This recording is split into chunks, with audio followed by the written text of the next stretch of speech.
घर में दम घुट रहा था, इसीलिए यहाँ पर आना पड़ा गुस्सा ठंडा करने। एक हलवा नहीं हो गया, मेरे जान का दुश्मन हो गया। अरे प्यार से भी तो बोला जा सकता है ना। सरू, क्या सरू? इतना बड़ा रेस्टोरेंट है, 50 तरह की मिठाइयाँ मिलती हैं। अरे तो वहाँ से ले आओ ना अपनी मरी हुई बीवी के लिए हलवा। लेकिन नहीं, सब मुझसे करवाना है। क्या क्या क्या तुझसे करवाना है? अरे सोच के तो बोल, मैं कोई कम मेहनत नहीं करती। सारा दिन हम दोनों ही लगे रहते हैं खुश करने के लिए एजी को, समझी? हाँ दीदी, हमारा कहने का मतलब वही था। यहाँ एक हलवाई ने इतना सता रहा है और मुझे वो एजी हलवाई जो कि कुछ करने ही नहीं देता है। सोचा था इस फैमिली में आऊंगी शादी करके तो इनके रेस्टोरेंट को 6 से 8 महीने में अपने खुराफाती दिमाग से कहां पहुंचा दूंगी। दुर्गा दी के हस्बैंड के बजाय मैं हेड बनूंगी बिजनेस की। खैर छोड़ो ये सब बातें। सरू, तेरी प्रॉब्लम आज नहीं तो कल तो सॉल्व हो ही जाएगी। कभी मेरे बारे में सोचा है? शादी को 2.5 साल हो गए, लेकिन आज भी कभी इनको प्यार से अपने करीब बुलाओ ना तो पता है क्या कहते हैं? बोलते हैं बेबी बू, पापा से पूछ के आता हूँ, अगर टाइम हुआ तो रोमांस करेंगे। मतलब रोमांस पापा से पूछकर। अगर आज एक सास होती ना तो तीसरे बच्चे की डिमांड रखती होती, लेकिन यहाँ तो हमारा एक भी बच्चा नहीं, क्योंकि इनके बच्चे तो इनसे अब तक डरते। हिटलर बने बैठे हैं, हिटलर। सोच रहे थे एक सास आ जाती तो हमको इस चीज से मुक्ति मिल जाती, लेकिन नहीं। गलत। तुम दोनों की सोच ही गलत है। तुम दोनों बार बार ये क्यों भूल जाते हो कि एजे के लिए एक जीवन साथी ढूंढने से ज्यादा जरूरी है इस घर के लिए हमारे लिए एक सास ढूंढना। एक सास जो इस घर को एक साथ बना के रखे, जो हम सबको हमारे हिस्से का मान दे सके, सम्मान दे सके। एजे गलत नहीं है, अकेले हैं वो। उनका ये अकेलापन उन्हें खा रहा है, मार रहा है उन्हें, और इससे निपटने के लिए वो रोज अंदर ही अंदर एक लड़ाई लड़ रहे हैं। कभी अपने रेस्टोरेंट में ज्यादा वक्त बिताकर, तो कभी हम तीनों को हमारी गलतियों की सजा देकर। अंतरा माजी की जगह कोई नहीं ले सकता। बिल्कुल सही कहते हैं एजे। एजे के लिए बीवी लाना इसलिए जरूरी है ताकि वो खुद का काम खुद करे और देखे। हम क्यों भुगते ये सब? दुर्गा दी, आपको अभी ऐसा लगता है कि एजे मान जाएंगे? दुर्गा दी, आप क्या कह रही हो? हमको इस पचड़े में पड़ना ही नहीं है। आपको तो बस सांस लाने की पड़ी हुई है। एजे के गुस्से का क्या? हम बता रहे हैं, ऐसे कुछ नहीं होने वाला।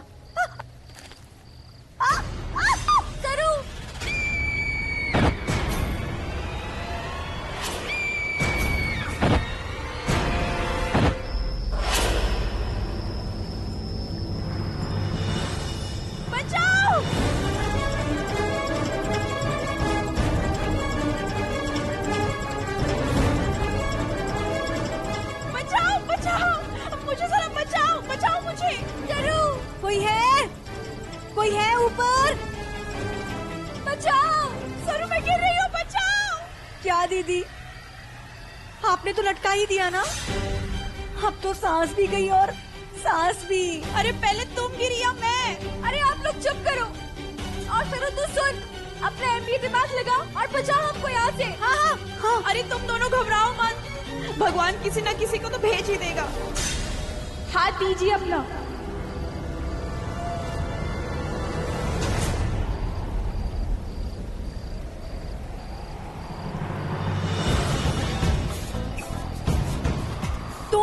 अरे ये तो वही लड़की है, इससे हो पाएगा। मेरा कैलकुलेशन कहता है कि इससे नहीं हो पाएगा। अरे सुनो, जाकर किसी और को बुलाओ, तुमसे नहीं हो पाएगा। अरे रहने दे, तुझसे नहीं हो पाएगा। तुझसे नहीं हो पाएगा बिटिया। सही कहते हैं लोग, तुझसे नहीं हो पाएगा। जले पर नमक लगा रहा है। रहने दे, मैं ठीक हूँ। वैसे भी पार्टी में काफी तमाशा कर चुका है तू। आपको इन तीनों को रोकना चाहिए था, बल्कि आप खुद ही इनके साथ मिलकर मेरे पीछे पड़ गए। कैसी बचकानी सोच है ये। तेरी सोच तो बहुत बढ़िया है, उन तीनों पर तू गुस्सा निकालता है और वो तीनों अपने पतियों पर गुस्सा निकालती हैं।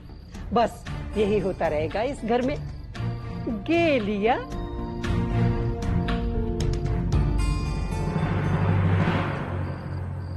मैं जानती हूं अंतरा की जगह तू किसी को नहीं दे सकता। तू इसलिए नाराज है ना मुझसे कि मैंने उन तीनों का साथ दिया। ये देख, याद आया कुछ? बचपन में तू हमेशा मेरी पीठ पर बैठा करता था। तेरे पापा लाख कोशिश करे पर तू नहीं मानता था और पूरे घर का चक्कर भी लगवाता था, तब हो जाता था। लेकिन अब मैं तेरा ये बोझ नहीं उठा सकती। कैसा बोझ मां? तेरे इस अकेलेपन का बोझ, ये खाली घर का बोझ। देख, तू मुझे एक बहू और अपनी बहू को एक सास दे दे, बस। बेटा, इसमें गलत क्या है? अरे तू मान क्यों नहीं जाता? नहीं मानना मुझे। आप लोग सब जो चाहे बोले जा रहे। मैं बचपन में आपकी पीठ पर बैठा करता था क्योंकि आप मुझे संभालते थे। मुझे भरोसा था आप पर क्योंकि आप मुझे समझती थी मां। लेकिन अब शायद आप नहीं समझते ना।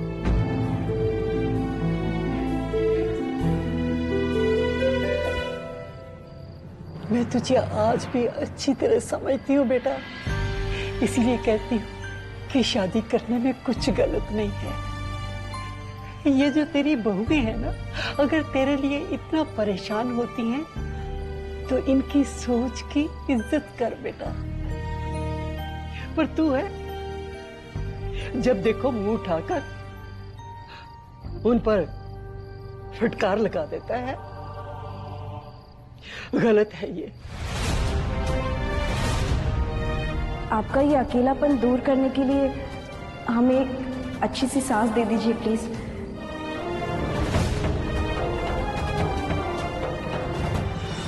अरे सुनो, जाकर किसी और को बुलाओ, तुमसे नहीं हो पाएगा। देखिए, हमसे 3 बातें है ना, कभी मत बोलिएगा।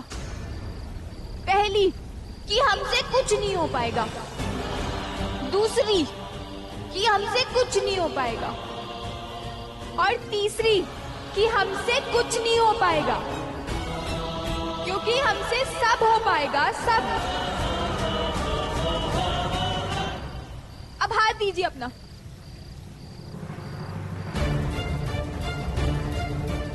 दीजिए अपना हाथ। बचाओ।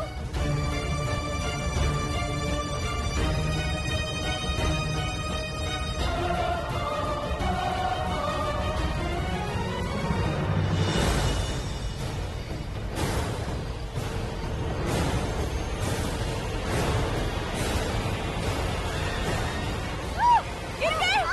बचाओ। गिर गए। बचाओ।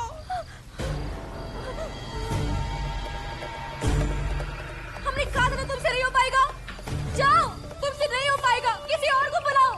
देखिए, हम जब तक किसी और को बुलाएंगे आपका काम हो चुका होगा, और हम कह रहे हैं ना, हमसे इस बार हो सकेगा।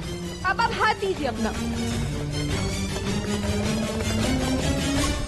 दीजिए। सरू, बात तो सही कह रही है, मरना तो है, क्यों ना इसको हाथ देके ही मर जाते। पकड़ ले, पकड़ ले। दीजिए।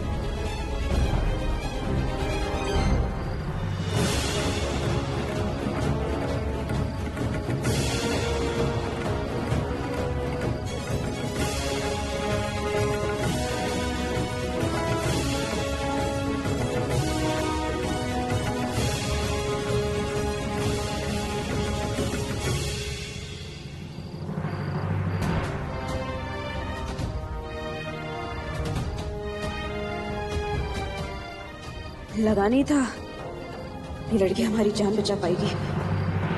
कहा था ना, दोबारा मत कहना कि हमसे नहीं हो पाएगा।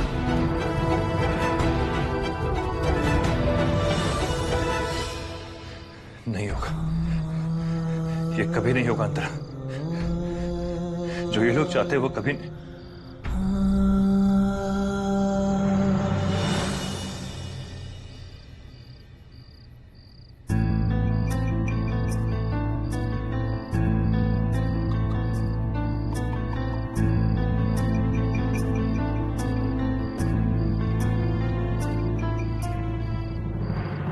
ओए अंकल!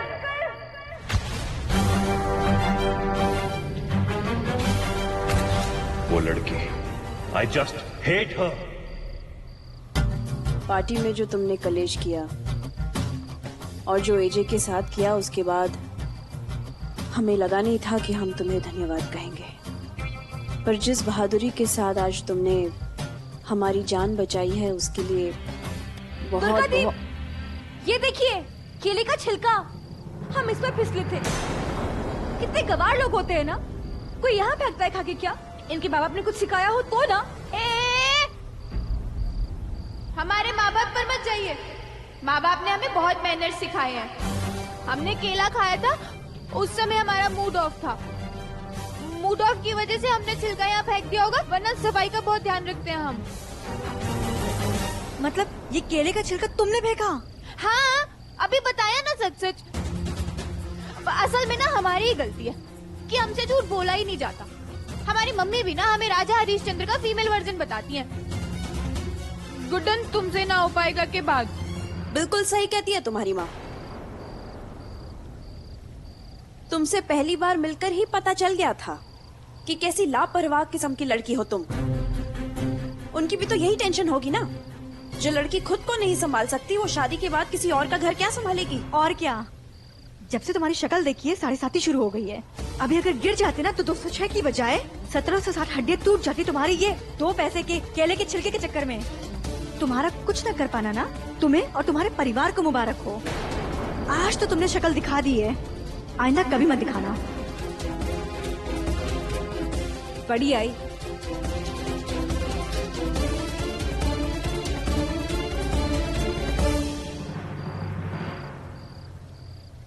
ये अमीर लोग भी ना बड़े ही बदतमीज होते हैं। एक तो इनकी जान बचाए और ऊपर से अरे गुड्डन मुझे ही सुना के चली गई।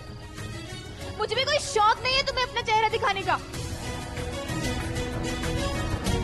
एक तो ये तीनों, ऊपर से इनके घर का वो खड़ूस अंकल। सब एक जैसे हो तुम।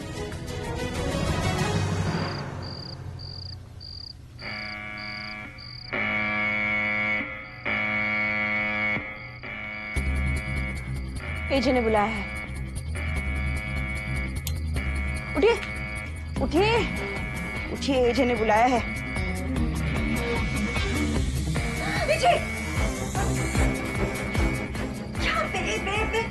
आ रही हूँ। रात के 3 बज रहे हैं। कोई भी जरूरी बात एजे के अलार्म से जरूरी नहीं है। उठिए, चलिए। टेलीफोन की घंटी नहीं है, एजे का अलार्म है। उठिए जल्दी। ये लीजिए चप्पल, पहन लीजिए। चलिए उठिए। क्या बकवास है ये। पार्टी के वक्त रेस्टोरेंट, सोने के वक्त ये नया तमाशा।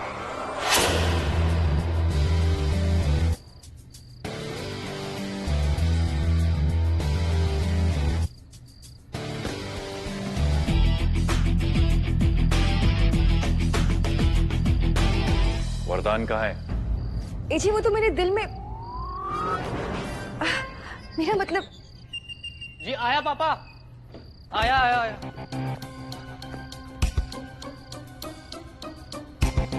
अरे तुमने मुझे उठाया क्यों नहीं? एजे आप सोए नहीं अभी तक? तबीयत तो ठीक है ना आपकी? घर की घंटी बंद है। जी तो 3 दिनों से बंद है। आप में से किसी के पास 20 मिनट नहीं है घंटी ठीक करवाने के लिए? मैं कल सुबह उठते ही ठीक करवा दूंगी। और कल सुबह से पहले कोई भी अगर आए तो वो ये सोचकर वापस लौट जाए कि हमने उसके लिए दरवाजा खोला ही नहीं। बड़ी बड़ी महफिलें आप तीनों करना सीख गई हैं। घर के छोटे मोटे पर जरूरी काम करना भी सीख लीजिए। पर पापा इतनी रात को कौन आएगा?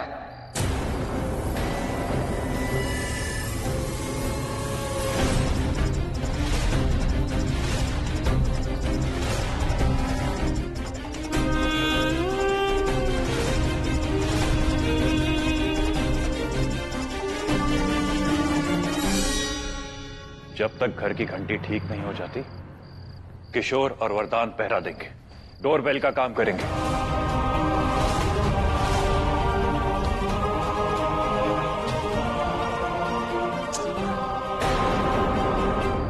हाय हाय, कैसे है ये?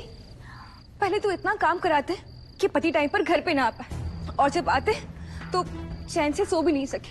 अब बेबी भू, मैं तुम्हारे लिए काली कॉफी बना के लेके आती हूँ, उससे ना तुम्हें नींद नहीं आएगी। अरे हाँ। बस रहने दो यार, तुम आदत पड़ चुकी है इन चीजों की। अरे गलतियां तुम लोग करती हो और भुगतना हमको पड़ता है। सॉरी अरे वरदान। छोड़ो भाभी, कोई बात नहीं, आप जाके आराम करो, हम देख लेंगे। क्या दीदी, एजे को कभी चैन क्यों नहीं मिलता है? गलती हमारी है जरूर। आज एजे का बर्थडे है, इसका मतलब कल की सुबह उनके लिए अपने आप खास हो गई। इसी दिन का तो इंतजार करते हैं वो चाहते हैं कि वो दरवाजे से वापस लौट ना जाए।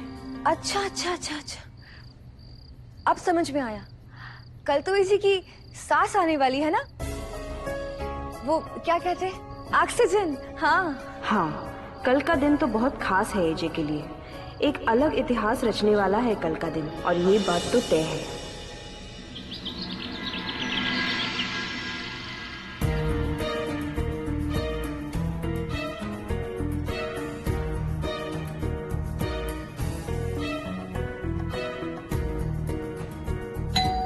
जी जी,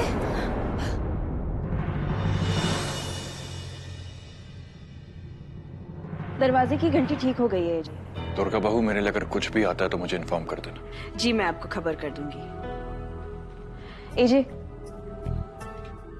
भगवान करे आज आपका दिन बहुत शुभ हो। मेरा मन कह रहा है आज जरूर कुछ शुभ होने वाला है।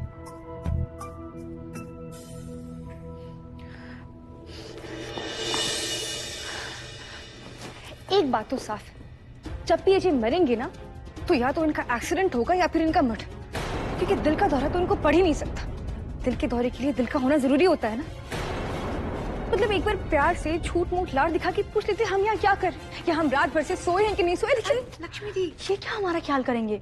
इनको तो अपने बेटों पर भी लाड नहीं आता। पूरी रात अपने बेटे को चौकीदार की तरह खड़ा रखा और सुबह सुबह जल्दी काम पे भेज दिया। ये हमारे ससुर जी हैं, अगर इनके लिए 1760 अच्छे काम भी कर दो ना, तब भी इनका हमारे साथ सा का सुर कभी नहीं लगेगा। बिल्कुल सही कहा। सा का सुर तभी लगेगा जब हमारे लिए एक सास और एजे के लिए एक जीवन साथी आएगी। तेरे मुंह में घी शक्कर। अरे मेरा अक्षत ऐसा तो नहीं था। वो भी हंसता था, मुस्कुराता था और कहता था जिंदगी भी तो ऐसी ही होती है, एक दिन पिघल जाएगी। इससे पहले कि पिघल जाए, अरे चुस्की मार के मजे लेने चाहिए जिंदगी के हर रस के। चल बेटा, अक्षत के लिए कान्हा जी से प्रार्थना करें। मेरे अक्षत को पहले सा यही बना सकता है। वो कहते हैं ना, जब सारे रास्ते बंद हो जाते हैं तो यही रास्ता दिखाता है। दुर्गा बहू, चल मंदिर चलते हैं, गरीबों को प्रसादी बांटते हैं। और लला को तो मैंने बोल ही दिया है, वो सीधा वहां पहुंच जाएगा।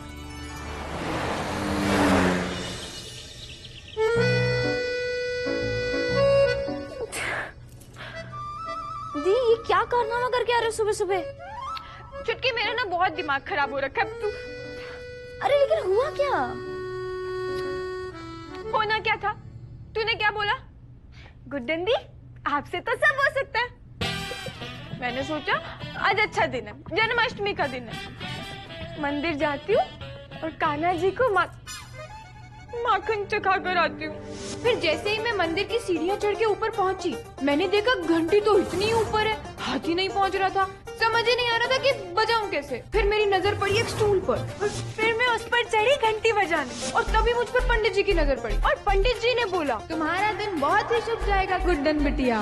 पंडित जी का आशीर्वाद मिला और मैंने जोर से जाके घंटी बजाई। घंटी बजी थी कि उधर स्टूल की टांग टूट गई।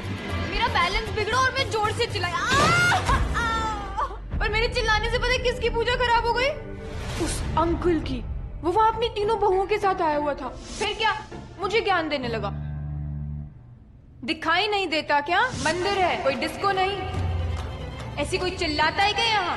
मैंने बोला सॉरी अंकल, गलती हो गई, आपकी पूजा में विघ्न पड़ गया ना। तो कहता गलतियों और गलती करने वालों से मुझे नफरत है। और फिर तभी उसकी एक बहू बोलती है तुम्हें तो 108 बार गायत्री मंत्र का जाप करना चाहिए, सद्बुद्धि मिलेगी। फिर उसकी दूसरी बहू बोलती है और अपने घर से बाहर निकलना भी नहीं चाहिए, जहाँ जाती हो गड़बड़ करके आती हो, बेवकूफ कहीं। मेरा ना दिमाग बहुत गर्म हो गया छुटकी। और फिर मैं तमतमाते हुए मंदिर की सीढ़ियाँ उतर ही रही थी कि सामने से पता नहीं कहाँ से एक बकरी, और उसे देख के मेरा बैलेंस बिगड़ा। और फिर जो रोड पे कीचड़ था ना, उसमें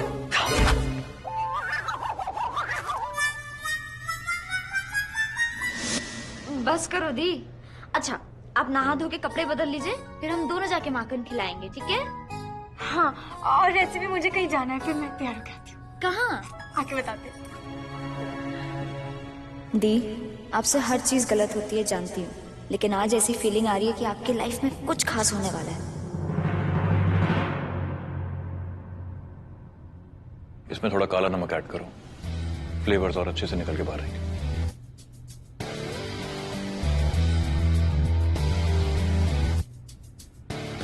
तुमने इसे धीमी आंच पर नहीं पकाया ना?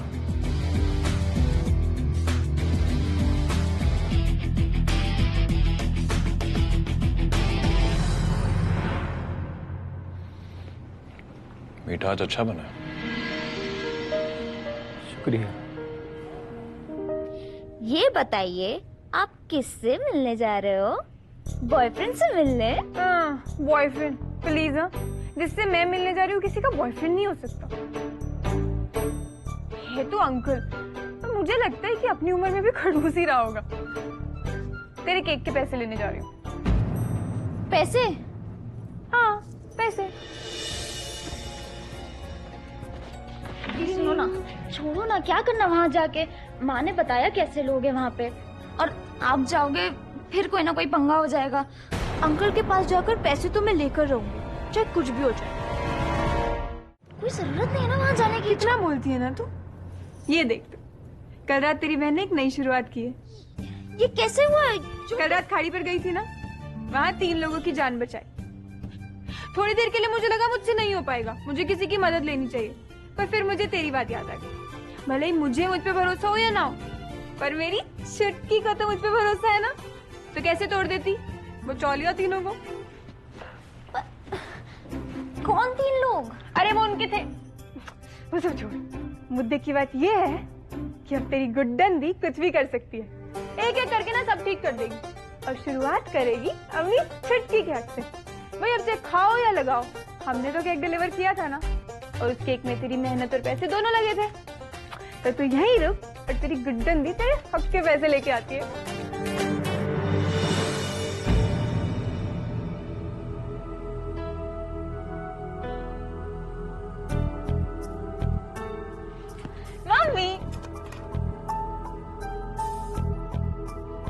मम्मी, अब आप गुस्सा छोड़ दो।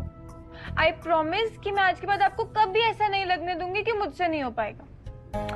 मैं आज से पुरानी गलतियां सुधारूंगी, बल्कि कोई नई भी नहीं करूंगी। I promise. और ये चमत्कार कैसे होगा? कैसे मानूं कि तू वहां जाएगी और कोई गलती नहीं करेगी? मम्मी, बस आप यूं सोच लो कि मेरा एक बॉयफ्रेंड था जिसका नाम था गलती। उससे कल रात मेरा ब्रेकअप हो गया, तो अब मैं वहां पे जाऊंगी, छुटकी के हक के पैसे लूंगी और घर वापस। Okay bye.